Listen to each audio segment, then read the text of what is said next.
نحمده ونصلي على رسوله الكريم اما بعد فاعوذ بالله من الشيطان الرجيم بسم الله الرحمن الرحيم وابتغ فيما آتاك الله الدار الآخرة ولا تنس نصيبك من الدنيا وأحسن كما أحسن الله إليك ولا تبغ الفساد في الأرض إن الله لا يحب المفسدين صدق الله مولانا العظیم۔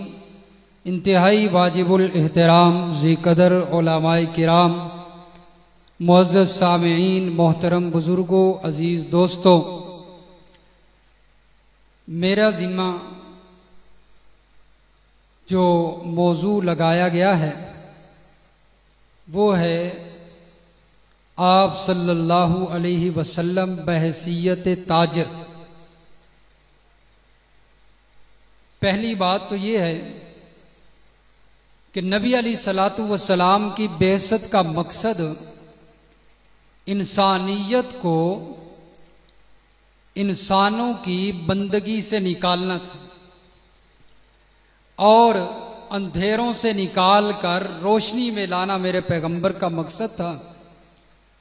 اور پھر رسول کریم صلی اللہ علیہ وسلم نے اپنی تعلیمات کے ذریعے جہاں دوسرے شعبوں کے اندر انقلاب پیدا کیا ہے، وہاں آپ صلی اللہ علیہ وسلم نے تجارت کر کے لوگوں کو ایک مثال پیش کی ہے کہ تاجر کیسا ہونا چاہیے۔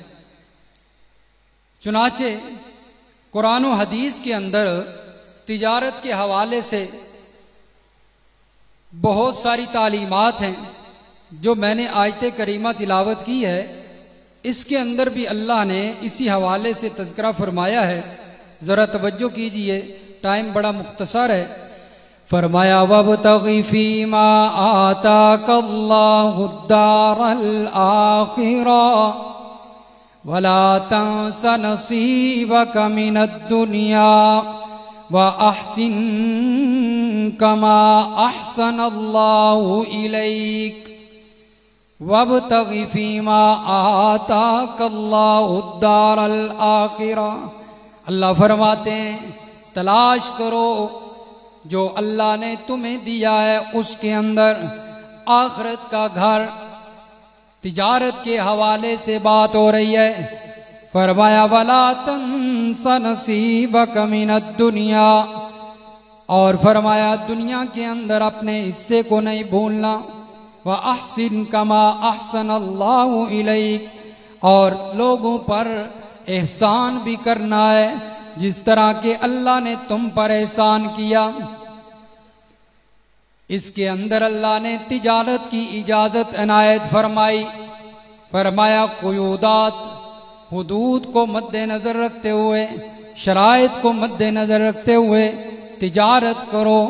نبی علیہ الصلوۃ والسلام نے بھی اپنے عمل کے ذریعے تجارت کے حوالے سے کئی ایسے واقعات اللہ کے پیغمبر کے موجود ہیں۔ نبی علیہ الصلوۃ والسلام کی بچپن کی زندگی دیکھیے۔ اللہ کے نبی صلی اللہ علیہ وسلم جب پیدا ہوتے ہیں اس وقت آپ کے والد فوت ہو چکے ہیں۔ جد امجد نے نبی علیہ الصلوۃ والسلام کی تربیت شروع فرمائی، وہ بھی اس دنیا سے رخصت ہو گئے۔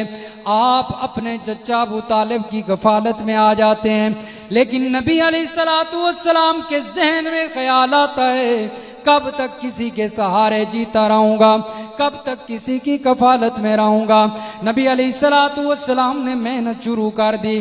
10 سال بکریاں چراتے رہے۔ 10 سال بکریاں چرانے کے بعد تجارت شروع کرتے ہیں۔ سب سے پہلا تجارت کا قافلہ جس کے ساتھ اللہ کے نبی تشریف لے کر جا رہے ہیں، شام کی طرف قافلہ جاتا ہے۔ حضرت خدیجہ الکبریٰ رضی اللہ تعالی عنہا کا سامان لے کر نبی علیہ الصلوۃ والسلام جاتے ہیں، شام کی طرف سامان لے کر جا رہے ہیں تجارت کی غرض سے۔ جس وقت اللہ کے نبی